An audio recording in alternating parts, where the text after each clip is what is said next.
And welcome back on the 9th September, which is the 9th month of the year, first 2025 box office report. Now you'll note that I'm coming out on Monday, not Sunday. Well, because of Labor Day weekend and because I worked yesterday till like 6, I got a little crunch for time. So because I knew I had the day off today, it's the holiday, I figured we'll just bump it to today. No real big deal. And the weekend results are more or less here. Weapons managed to hold on to number one again when they're at $10.2 million. Jaws, in a re-release, made $8.1 million for the second spot. Caught Stealing in number 3 with $7.8 million. Oof. Freakier Friday at $6.5 million for the number 4 spot. And The Roses, the remake of the War of the Roses, at $6.3 million. Weapons being at number 1. Honestly, I'm not terribly surprised. I'd say there's enough surprise there because you did have two decently marketed releases coming. The Roses and think words here. The Roses and Caught Stealing. But we'll talk more about why those probably didn't do as well as they should have after we're done. Well, when we get to them, I should say. But for the most part, yeah, look, Weapons is still just lighting up the box office. It's made on $38 million, has about an $18 million budget, which means if you do the math, the film only ever had to hit somewhere in the neighborhood of, oh, wow, hold on. I've done the math wrong this whole time in my head. Somewhere in the neighborhood of about $80-ish million to break even, and it's done that. It's done that pretty effectively, to be honest. In fact, if you really want to get technical on this, if you just want to, because it will hit 240, I think we can all say that. You just want to hit it at the 240 mark, take the third at the theaters get. This film has made in profit about $130-ish million, give or take a few million. Those are numbers you do not just shy away from. Warner Brothers, hopefully, is not just cracking bottles and getting drunk on their success, but also taking notes, wondering, okay, what do we do here? What worked here? What can we take away with this for future projects, for future horror movies, particularly horror movies, let's be honest, because that's the genre this is, and that's the genre, horror mystery thriller. I think that's the best way to put it. And that's the genre they're dealing with. So that's the genre they're probably going to have to look to try to apply whatever logic they do. And I mean, you can still take away some lessons from this for different genres, higher budget movies. I mean, Sinners is also a great example of, taking lessons away from a positive result. And look, it's a great year for Warner Brothers right now. I had a question brought up to me in my Q&A this week about what movie do I think what studio I think is going to ultimately have is going to have the more success this year, Warner Brothers or Disney. And if you're going to put my feet to the fire, put my feet to the coals, it would right now definitely be Warner Brothers. They just had more consistent successes and that have actually made money, whereas Disney has certainly had a few successes. They have the highest film of the year right now. I don't care what anyone says. Ni-Za 2 is not the highest grossing film of the year because you can't trust those numbers. You just can't. You can't trust those numbers. If you're not adhering to the same system as literally everyone else in the world, I'm not acknowledging it. Now, no one's been at me about that, but I'm not acknowledging it. I'm just not. But anyway, they got the legitimate first $1 billion film of the year with Lilo and Stitch, and they do have some success with a couple of their other releases, like Fantastic Four. It's a success. It did make we'll talk about it more, but it's over half a million mark now, or billion mark now, which is good, which is great. It's profitable. Captain America barely made any money, if it made money back. And sorry, I got like an itch in my back. So forgive me for multitasking here with my itchy back. But then they have things like Snow White, which did not do well. They have things like Elio, which bombed. That straight bombed. That's one of those scenarios where I can definitely say it didn't just flop, it bombed. And Snow White was another one that's another one where I could say it bombed. But then you have like Thunderbolts, which didn't do the best, but didn't lose a huge amount of money. So right now they're probably on the break-even cusp, closing in on maybe being a little profitable, just thanks to the sheer amount that Lilo and Stitch made to help counteract a lot of the loss. But right now, Warner Brothers would be ahead. But Disney still got at least, I know they got a few other smaller films, but and they got Predator Badlands. Forgot about that completely because that's owned by Fox. That's Fox and that's Disney. But you got Zootopia 2, which at least has the potential to be another $1 billion film, and then you got Avatar 2, which is probably going to be a $2 billion film, but at minimum will probably be $1 billion film before the year even ends. Keep in mind, when I do my end of the year box office report, when I tally all up, I only look at what the amount was made on the last day of the year, not everything else past that. So while Warner Brothers certainly is ahead, they're actually starting to run out of films coming out this year is the problem. They apparently just delayed Mortal Kombat by 6 months. What? ¿Por qué? Because that means now you're getting it in April?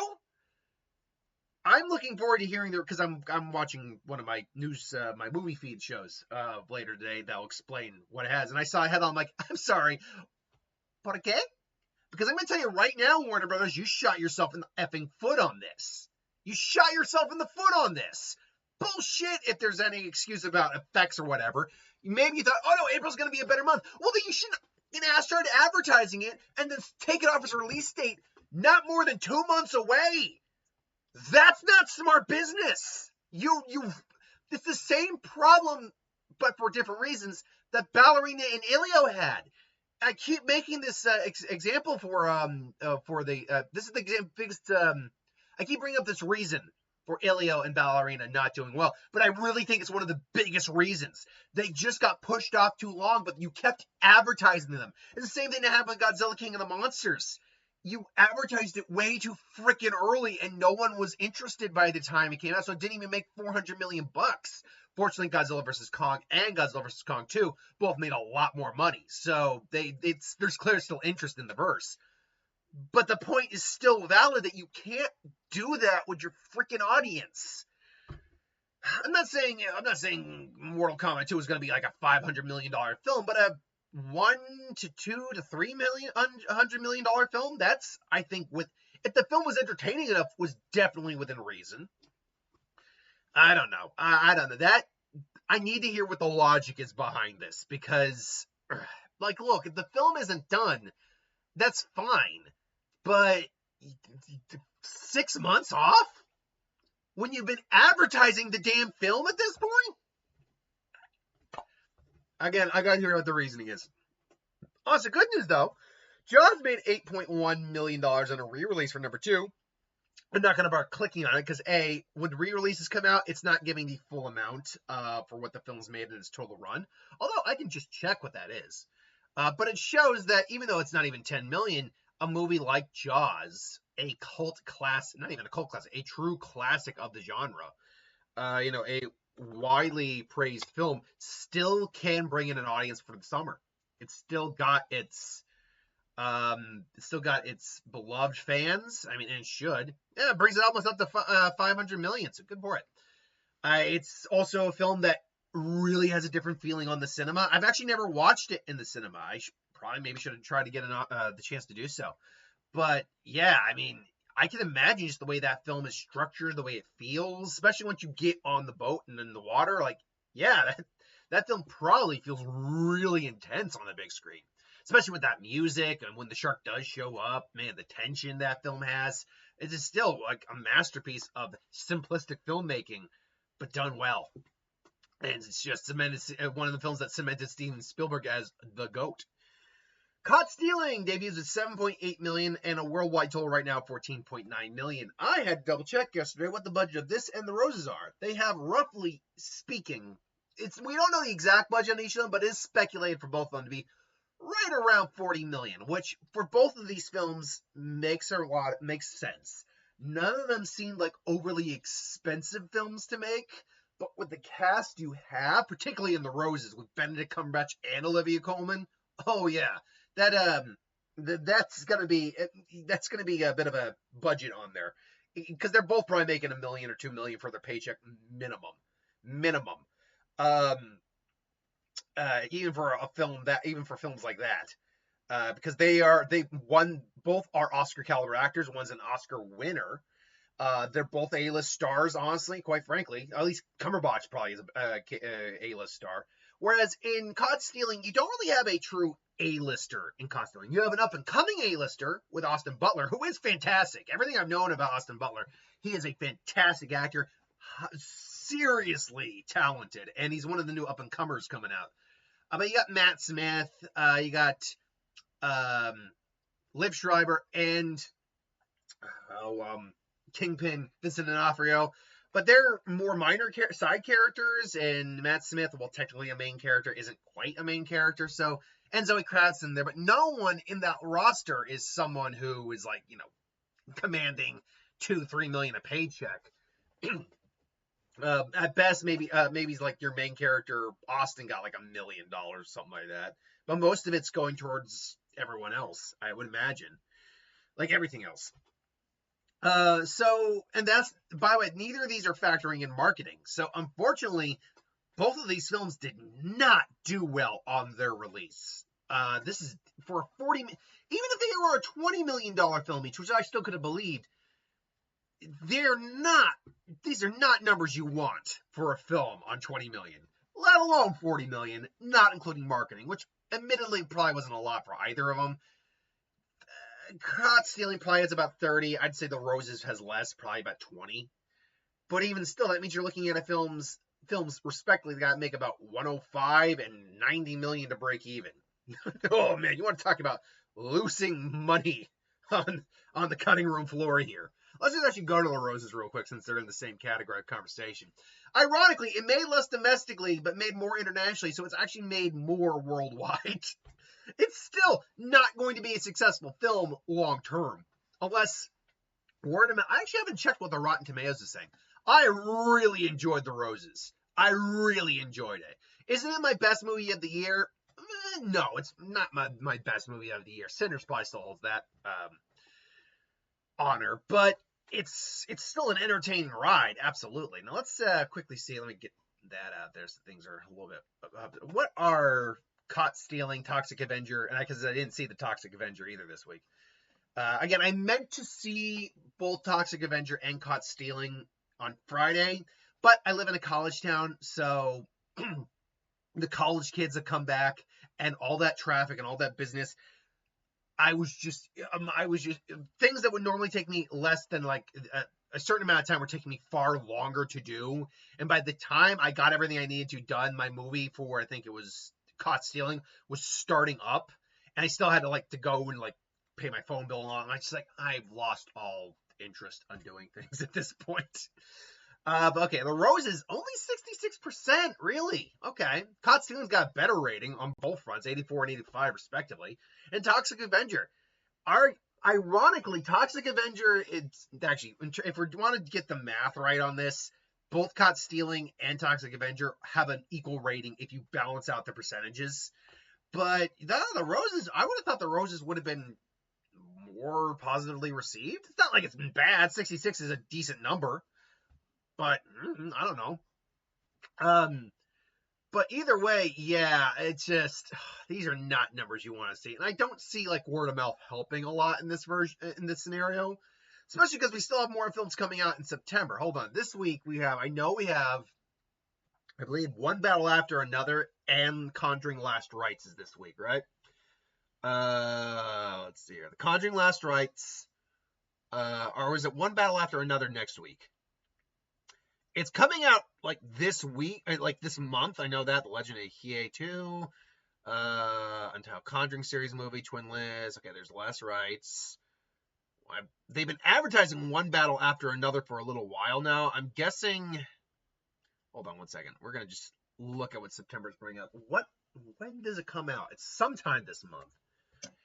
And I'm not going to lie. Do I think it looks amazing? No. Does it look good enough for me to go see? Oh, sure, it does. Yeah, absolutely, it does. But, I don't know if I will see it, when I'll see it, depending on what's coming out. But yeah, okay, we got Conjuring Last. Okay, so is it next week that One Battle After Another? We got Spinal Tap, The End Continues coming out. The Long Walk, I definitely want to go see that one. Sound of Music. Okay, so it's not next week that it comes out. What about the week of the 19th? Is that it?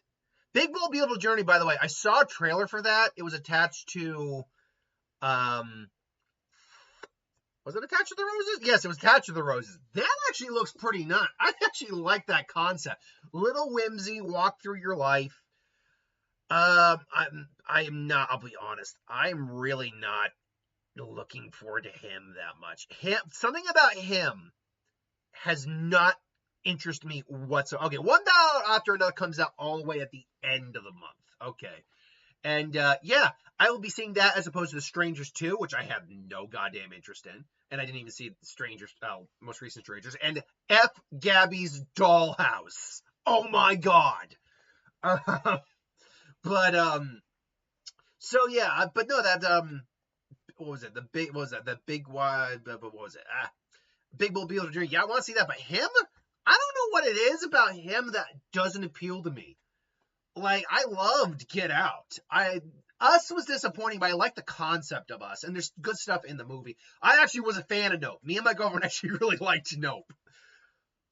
But something about this one, I don't know what it is about this one. I'm wondering if it just has to do with the fact that whatever the dark reveal is, it seems to just kind of be stupid. If I'm gonna be honest, it just whatever the reveal is kind of portraying itself out to be doesn't seem all that interesting. And I have a feeling, by the way, they spoiled the end of the movie in the trailer where he's standing on what looks like the pentagram and the Satan circle, and he's just like doing the whole like, yeah, like I have a weird feeling that's the last shot of the movie. Like I said, I'm not saying I won't see it, unlike something like Gabby's Dollhouse, which there's no way in hell you're getting me to go to.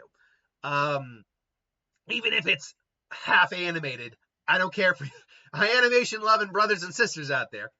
There's no way in God's green earth I've sat through the Paw Patrol. I've sat through 2 different Paw Patrol movies, and I am protesting against seeing Gabby's Dollhouse. But yeah. Anyway, let's talk about a good thing. Freakier Friday made $6.5+ million this week. It currently stands at 130 some odd, was it? $32 million, 0.6.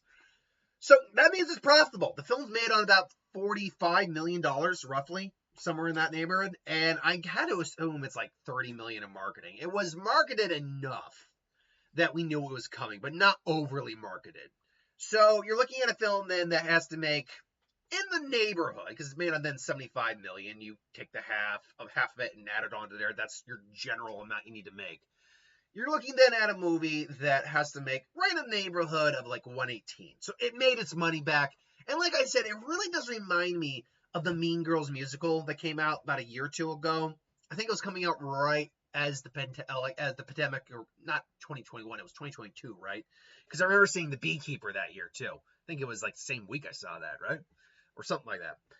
And yeah, it was one of those films that I watched it. I'm like, this is not for me. I understand the audience it is, but I'll be honest, I don't even really like the original Mean Girls that much. It's just not my type of movie. Take the musical, and by the way, the musical aspects of it made actually no sense in the movie mostly. Like converting the musical stage play and the original movie together in one didn't work for me. So yeah, this gave me that vibe, at least in terms of like the fandom that people who'd go to it, but not like a bad way. It's just like it's their movie. It's not my movie, and I'm glad at least these movies have an audience. This film will probably end up let's try that sentence again. This film will likely end up somewhere around the 150-ish, maybe 160-ish range, which is still a good number for them. Honestly, it is. And you know what? I was talking about wins Disney needs. It's a needed win that Disney got. Speaking of which, we talked about earlier, but Fantastic Four First Steps made $4.8 million. It crossed $500 million. $5 billion. $506 million at the moment. And still got a little left in the tank, too. You're probably going to look at about 530 when it's all said and done, somewhere in that range, 520, 530. So again, there's the good and there's the bad. Let's talk about the bad. Let's get that out of the way first. We talked about it ad nauseum, but it still bears repeating. It's the highest grossing film for Marvel this year, but that's not saying a lot. Marvel used to average a year 1 billion. Like, hold on, let me think about that for a second. So the first $1 billion film they had was Avengers in 2012, and then you had the following year you had Thor 2 and Iron Man. That one of them was $1 billion film. Then you had Thor and Iron Man 3. Okay, the following year, 2024, was not $1 billion year for them, but then you had Avengers Age of Ultron, which was $1 billion film for them, 2015. 2016, was Civil War. That was $1 billion film for them. Then 2017, I believe that was the year of Guardians 3, Doctor Strange, and Spider-Man, if I'm not mistaken. Neither of those are $1 billion films. But then the following year, 2018, it was Spider-Man, I think, came out, Doctor Strange came out 2016, sorry. Thor, Ragnarok. But then you had Black Panther, $1 billion. Infinity War, $2 billion. Ant-Man, nothing. But then Captain Marvel, $3 billion films plus in a row, plus a $2 billion film, nearly $3 billion film in 2019. And so for a while, they were almost averaging $1 billion a year. Even on the years they weren't, they were still doing 700, 800 million easy. So for their highest film of the year to be a $500 million plus, barely over that, but $500 million plus, it has shown a little of the fall from grace of Marvel. I won't deny that. I'm an MCU lover. I'm a supporter of them. I still see every single movie that comes out because I still love this universe. But I'm not going to be an ostrich and stick my head in the sand, which, by the way, is a myth. They don't do that. I'm not going to just be like, they haven't had problems over the last couple of years. But let's be honest, too. The problems weren't Kevin Feige or anyone really running, actually, Marvel. It was the other asshats controlling Marvel at the time. Now, yes, did they probably make a mistake going multiverse? Probably. But more importantly, they didn't handle multiverse well. They just didn't. And there have been exceptions where they did. Obviously, Deadpool Wolverine was a good use of multiverse. This might be one of the better uses of multiverse because it takes place in a completely separate universe, but it's tying into the multiverse saga. So that's a good way to. That is still a movie that's using multiverse effectively, just in a different way. And in fact, this is probably one of the ways that they should have been handling multiverse. Honestly, I don't like the idea of Shuri as Black Panther, but if you said that this was taking place in an alternate universe where most of the events stayed the same, but Shuri became the Black Panther instead, so when Secret Wars comes out, she is just from an alternate universe, or something along those lines. That could have worked more. You could have done something multiversal with Thor, Love and Thunder, honestly. When you had that many gods, deities, cosmic beings, you could have done something, and it could have made sense if you tried. Hell, you could have made the argument that using the Necrosword, he was able to, he was going through alternate universes, killing gods in those universes. You still need Gore butchering some gods, but still, you could have done something like that. But instead, you're giving us Ant-Man Lost Quantumania. You're giving us a decent post-credit scene at the end of the Marvels. It's just the movie was very meh. So yeah, Marvel's, they botched some stuff. They did. Now they can still recover. I'm still amazingly looking forward to Doomsday. I'm still really looking forward to Spider-Man Brand New Day. And Fantastic Four was good, but yeah, the fact is they botched. They're hurt right now. They are hurt, and that pain tracked through to some of their other films. Add on the fact that a lot of people kind of pointed out that Fantastic Four probably isn't as popular as we like to think, but that's not because Fantastic Four itself isn't good. I think, like a property, it's because partly, at least in part, due to the massive amount of failed attempts that has also hurt this brand's image. Let's be honest. Fantastic Four has not fared well on the public stage in any of its previous incarnations till now. So the fact is, they were fighting an uphill battle with this thing, regardless of whether or not Fantastic Four was popular beforehand. And because of that, and people who have given up on Marvel, all that, it's just one of those scenarios where you try, you hope, You try and you see what sticks. That's not the right phrasing, but it's you hope, and you try to recover the best you can. And like we said earlier, they are making strides ever since well, honestly, ever since like Deadpool Wolverine. We've been seeing a bit of an uptick. Yeah, Brave New World was a bit of a bump, but then Thunderbolts, most people agree, was really damn good. And Fantastic Four was also really damn good.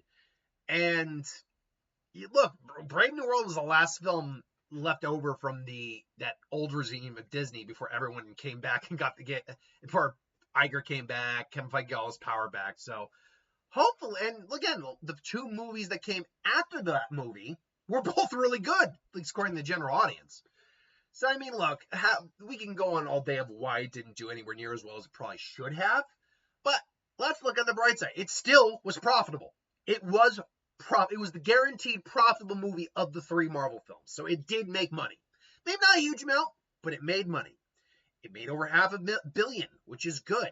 It was really well received, which is probably the most important thing. And it actually now reintroduced Fantastic Four in a positive way. We now have an actual good movie with the Fantastic Four, which does really open the doors later on for them down the road in terms of how well the film can do, future installments, and just helping these characters in the long run.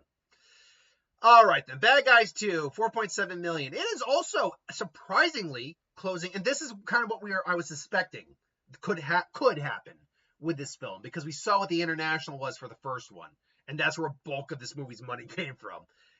The international seems to really be picking up for this film, and like I said previously, on an $80 million budget, and like at best maybe a $50 million marketing budget, and that's being kind. You're looking at a film that ultimately would only have to make about $195 to break even. I'm being kind, by the way, on the marketing budget. It's very likely it didn't have that big a marketing budget, probably more like $40 million. Which, if it is $40 million, by the way, that means this film will be profitable by the end of this week. Guaranteed. Honestly, in the next couple of days, really. But if it's not, I mean, if it is $50 million, then we have to wait a bit longer. But it does look like it will at least become profitable, or break even at minimum, which is fine. We need some more positive spins on some animated films this year because they haven't all done well. So that's good to know. Superman made another $2.5 million. You want to talk about a film that overly checked all the boxes? Superman, critic success, audience success. It's reinvigorating the DCU. Profitable. It did it all. Now it is now running on steam, like gas. It really is running on fumes. But like it's gonna maybe luck out and hit about 620 before its end run. But really, it's all good. It really is. Nobody 2. Oof, a film that is not all good. $1.8 million, $36 million. Which, oh man. Again, I speculated as to why this didn't do the best. And I think it comes down to two things. Really, ultimately two things. And take just the basic trailer. The trailer looked as good as it needs to be for a Nobody 2 trailer. The quality of movie, you know, most people seem to at least enjoy it, so that's good enough. But more to the point, it's... I think maybe you'd think August would have been a good time for it, but maybe not. But beyond that, and more importantly, I think we overestimated how popular the original Nobody was. First off, the original Nobody was original enough, at least. It's a standard story trope, but it was original enough. It wasn't a known IP. That's, I think, what a lot of people like. But it also came out during the pandemic recovery period. It came out while the theaters were starting to reopen. And so everyone was just trying. Actually, when did that original one come out? I want to say it was actually. Am I mistaken on that? Nobody. Boop, boop, boop, boop, boop, boop, boop, boop, whoa, Hollywood. Yeah, 2021. It came out during just as the movies were just opening up. And I mean, it made $57 million against a budget of $16 million. Look, that actually is that's a great number. That really is, because it probably only had $20 million in marketing because they had to be conservative.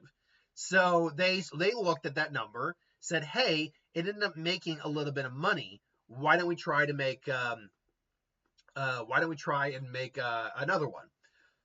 But because I think they weren't realizing that because it was the pandemic recovery mode at that point, we were looking for any bit of media to just consume at that point. So I think we might have overestimated the popularity of this series, which sucks. I like the first one more. Absolutely, I own the first one on DVD right over there. But I did like this movie quite a bit. So, Naked Gun, 1.8 million. We're not looking at a film that really is closing in on at least breaking even. 95.6 million is just quietly going on to make over $100 million pretty quick. And again, you are looking at a film made on about, 42 million. You're looking, it probably has about 25 to 30 million in marketing. I'd say probably closer to 30, but again, I'd have to look at the final numbers for that. So you're looking at a film that, roughly speaking, it had to make about 108 to break even. It's not there yet.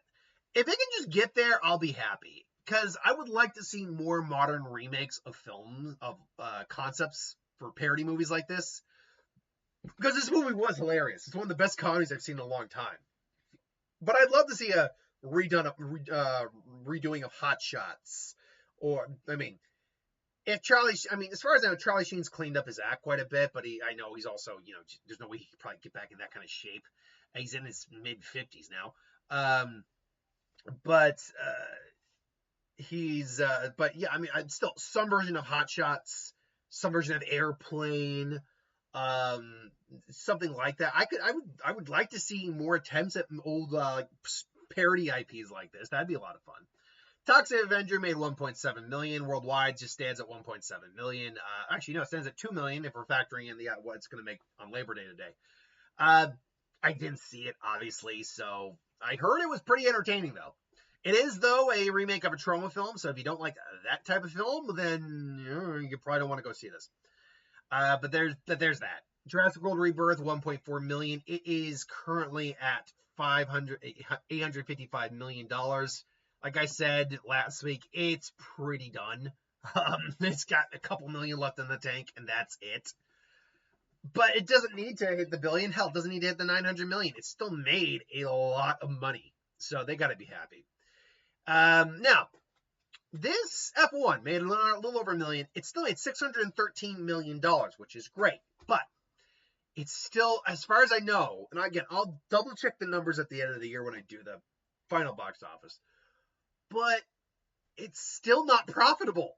Like, it was made on such a huge budget with so much marketing, apparently, that I think at minimum, it was like $250 for the budget or something like that, and $150. I know it's like $150 for the marketing, and like $300 million for the budget, which means that's what, $450. So you have to, at minimum, roughly speaking, hit like $675 just to break even. Yeah, I could be wrong in there. I've also seen some averaging out to like $250, even $200. But let's just go with what the main one is, like $300. I don't know what they thought they were going to get with this. The fact they were able to make $613 million is that should be a profitable movie in any circumstance, unless your name is Avengers or Avatar. That should be a profitable movie. Even if you're Star Wars, that should be a profitable movie. Let me get that out of the way right now. Now, maybe big episode Star Wars, but still, that should be a profitable movie unless you are the big event film of an era, or at least the year. Not when you're F1. Not when you're F1. I don't know. Again, I will have to double check numbers. Maybe it's not as bad as that. Because if it's at 250, if it does actually come out to like say 250 in the 150, because I do know the $150 million marketing budget. That's about right. I do know that one. But the actual budget, I've seen conflicting numbers. If it is actually like say 250, okay, then we are not as, it's still extreme amount of money that needs to be made. But then in this case, this film would have broken even. Because right now, in terms of all the good that Warner Brothers got going from this year, in terms of money, this is one of the ones that's kind of hobbled them a little bit. Not hobbled them, but hurt them a little bit. But still, I really enjoyed the movie. It really is kind of Top Gun Maverick on the strip. So there you go. Lilo and Stitch apparently got a re-release. It made an extra $1 million this week, and it's now actually that's a good question. Where does this now lie? There's not much else to talk about, so I'm just gonna go over here. Worldwide, 133 million. Does that put it in a higher all-time category right now? Let's find out.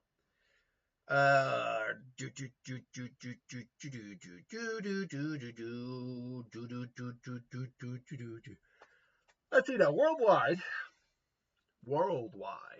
By the way, fun question that I'll ask in just a second.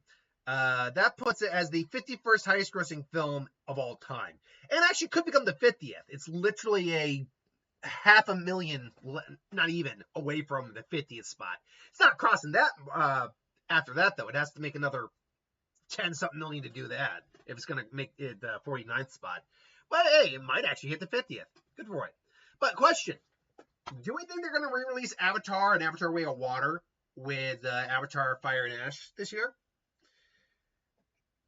I mean, that would kind of be... I mean, don't get me wrong. I can't see anyone sitting through a triple feature of those films because you're going to be gassed out by the first film and the first film alone.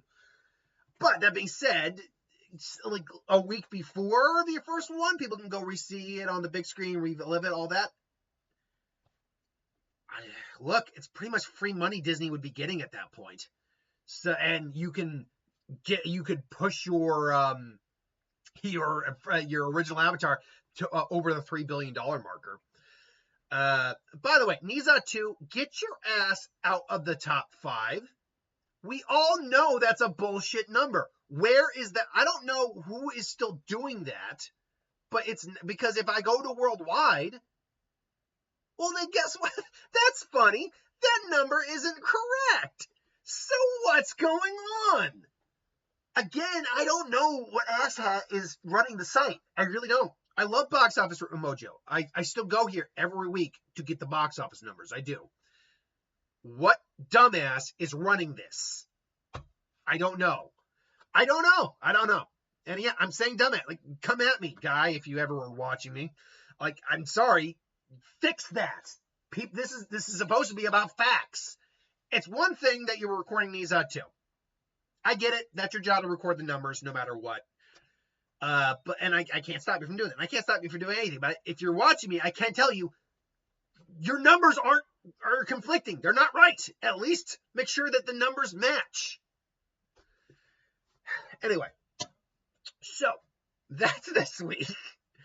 Okay, now this week, this coming week, I do think we know what number 1 will be. It will be Conjuring Last Rites. Weapons will not be even in the double digits anymore. It will still be a high single digit, but Conjuring Last Rite comes off an existing franchise that is well liked. It's going to probably make at least 20-something million minimum, maybe in the 30s. I mean, actually, let me look at the Conjuring films in terms of what they've done. The Conjuring. All right, The Conjuring. Let's see here. Because I remember only seeing the first one in theaters. The Conjuring. What did the original one open up on? Opened up at $1 million. Okay, so that's our baseline. Then you had Conjuring 2, which opened on a little under, but still made $40 million, and still on a $40 million budget made $300 million. Of course, they keep making these things. Conjuring 2, or Conjuring the Devil Made Me Do It, opened on $24 million. Okay, now we saw a significant drop, but keep in mind the year. That also did that stupid day and date release thing. So the fact that it made $206 million on probably still a relatively low budget during that era, it's all good. It's all good. Okay, Conjuring the Beyond. Okay, this was different. This was not in the same genre, so we can't include that. So that's really what we're looking at here. Then take out the one outlier of the 24 million, which again, circumstance. We're looking at a film that averages in the low 40s. So you're looking probably at mid 30s to mid 40s for its opening weekend. So yeah, that's number 1 guaranteed. Weapons though would still be number 2 next week. Ooh, hold on. Let me get this up one more time because now we're getting into territory. Okay. I'll say Freakier Friday will actually probably be number 3. It's taking low drops. Yeah, Freakier Friday. I'll then put Caught Stealing, and I'll then... Ooh. I actually think I might put Fantastic Four. I have a feeling the Roses is not going to take a nice drop this week. So again, Conjuring Last Rites, Weapons, Freakier Friday, Caught Stealing, and Fantastic Four. But that's my thoughts. Let me know what you think. Thanks for watching. See you next time.